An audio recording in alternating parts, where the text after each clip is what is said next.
Olá, eu sou o David Mendes e este é o Histórias Perdidas. Hoje eu vou falar um pouco sobre a lei iniciática do silêncio.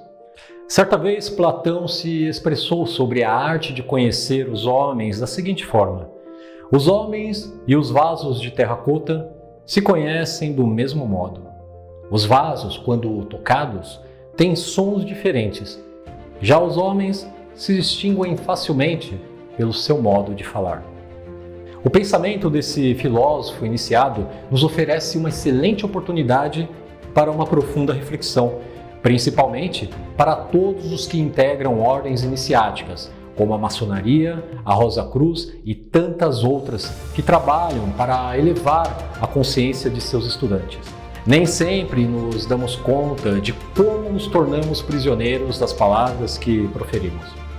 As palavras são a verdadeira expressão do poder do pensamento e da transmissão das nossas ideias e sentimentos.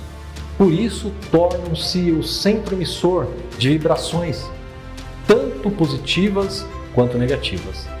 Existe um elemento que realmente identifica o homem como sendo a síntese de todas as forças vitais, como o ser que interliga todos os planos, do mais denso, como o mineral, ao mais sutil, como o divino, e que cada um tem dentro de si.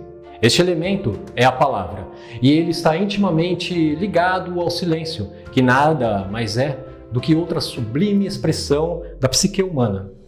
No mundo profano, a palavra, seja ela falada ou escrita, é usada indiscriminadamente e muitas vezes mais na prática do mal do que do bem. A sociedade humana está cheia de palavras que ofendem, que humilham, que magoam e que denigrem a honra do próximo. Se trabalhássemos mais e falássemos menos, com certeza a humanidade teria uma vida comum mais evoluída e mais civilizada. Mas infelizmente existem palavras em excesso não só no mundo profano, como também nos templos iniciáticos. E isso é uma situação inconcebível para um buscador iniciado, pois ele deve sempre refletir sobre a realidade e sobre o conteúdo oculto das palavras que, em última análise, refletem a essência interior do ser humano. Não é por acaso que as doutrinas de algumas escolas iniciáticas de mistérios reservam o silêncio ao seu neófito, ao seu aprendiz, pois seguem de acordo com a tradição pitagórica. A propósito, não foi à toa que Pitágoras exibia na entrada de sua escola a seguinte advertência: proibida a entrada de profanos. Em sua escola, que ficava em Crotona, na Itália, o isolamento do mundo externo era total. Nela existia um sistema de 3 graus: o de preparação, o de purificação e o de perfeição. Os neófitos eram proibidos de falar, eles podiam apenas ouvir e observar, pois para eles a regra primordial era calar e pensar no que ouviam. E esse período de silêncio, observação e reflexão era praticado por exatos 5 anos. Só assim podiam atingir o mestrado. Sem dúvida que uma regra assim constitui uma grande prova para todos: ouvir os companheiros e seus mestres sem poder falar. Quando perguntavam a Chilon, um dos 7 sábios da Grécia Antiga, qual a virtude mais difícil de praticar, ele respondia: calar. A palavra sempre assume os fatos exteriores do coletivo e os atos interiores de cada indivíduo, como um pensamento puro ou impuro que se exprime através da fala ou da escrita. No Zen de Avesta, que contém toda a sabedoria da antiga Pérsia, encontramos normas e regras sobre o uso e o controle da palavra, e que cabem perfeitamente na atualidade em que vivemos. Se a palavra é um meio de expressar pensamentos e sentimentos, então ela só pode mesmo ser sagrada, e por isso deve sempre ser dosada, moderada e espelhar o equilíbrio interno do orador ou escritor. Na Divina Comédia, Dante Alighieri escreveu: usa a tua palavra como um ornamento. À primeira vista, o silêncio pode parecer um condicionamento e um castigo, mas na realidade, o silêncio, a meditação e o raciocínio são a única via que leva à libertação das paixões e dos maus pensamentos.